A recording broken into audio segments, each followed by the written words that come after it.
প্রিয় চাকরি প্রত্যাশী ভাই বোন বন্ধুরা, আশা করি আপনারা সকলে ভালো এবং সুস্থ আছেন। আজকে আবারও একটি নতুন বিজ্ঞপ্তি নিয়ে হাজির হলাম।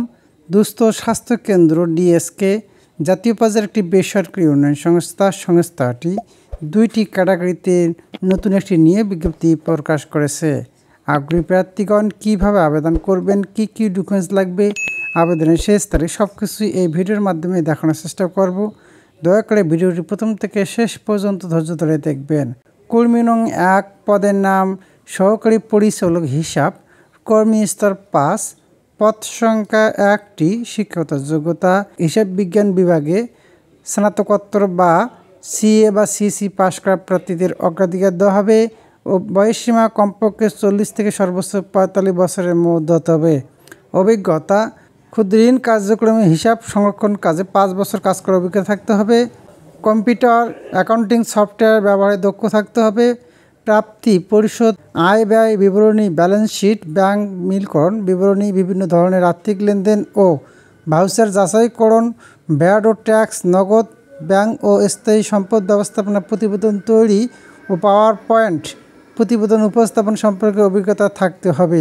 চাকরির মূল দায়িত্বসমূহ: ক্ষুদ্র ঋণ কার্যক্রমে নিয়মিত মাসিক, ত্রৈমাসিক প্রতিবেদন প্রস্তুত করা, অভ্যন্তরীণ বহির্নিরীক্ষা কার্য সম্পাদনের জন্য প্রয়োজনীয় কাগজপত্র প্রস্তুতে সহায়তা করা, শাখায় প্রদানের জন্য তহবিল চাহিদা তৈরি ও শাখা পর্যায়ে তহবিল প্রয়োগ নিশ্চিত করা, কার্যক্রমের প্রয়োজনে মাঠ পর্যায়ে পরিদর্শন করা, দৈব চয়নের ভিত্তিতে আর্থিক লেনদেন যাচাই করা, প্রযোজ্য ক্ষেত্রে ভ্যাট ও ট্যাক্স সরকারি কোষাগারে জমা হচ্ছে কিনা তা নিশ্চিত করা, প্রতিনিধি হিসেবে সরকারি অথবা বেসরকারি অথবা সামাজিক প্রতিষ্ঠানের সাথে যোগাযোগ ও সমন্বয় করা, মিলিতভাবে অনলাইন অ্যাকাউন্টিং সফটওয়্যার এবং মাসিক ভিত্তিক সমন্বয় বিবরণী সঠিকভাবে পোস্টিং হচ্ছে কিনা তা তদারকি করা এবং সংরক্ষণ করা, সংস্থার বার্ষিক বাজেট, প্রকল্প বাজেট ও আর্থিক প্রতিবেদন তৈরি করার জন্যে ঊর্ধ্বতন কর্তৃপক্ষকে সহযোগিতা করা, হিসাব বিভাগের কর্মকর্তাদের সহায়তায় সংস্থায় স্থায়ী সম্পদের সমন্বিত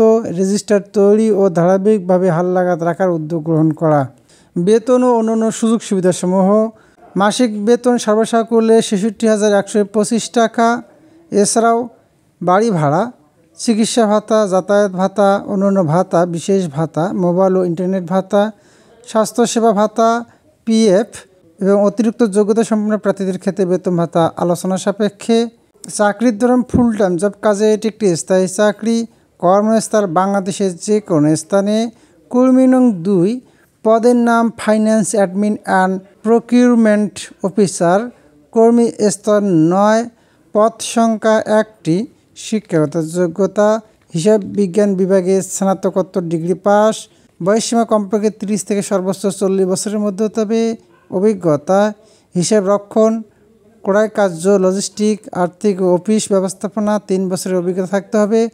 পিকেএসএফের প্রকল্প কাজের পূর্ব অভিজ্ঞতা থাকা প্রার্থীদের অগ্রাধিকার দেওয়া হবে। এছাড়াও কম্পিউটার অ্যাকাউন্টিং সফটওয়্যার ব্যবহারে দক্ষ থাকতে হবে।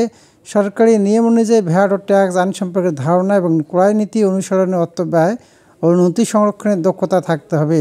নিরাপদ পোলট্রি ও পোলট্রিজাত পণ্য বাজারে উন্নয়ন কাজের অভিজ্ঞতা সম্পন্ন প্রার্থীদের অগ্রাধিকার দেওয়া হবে।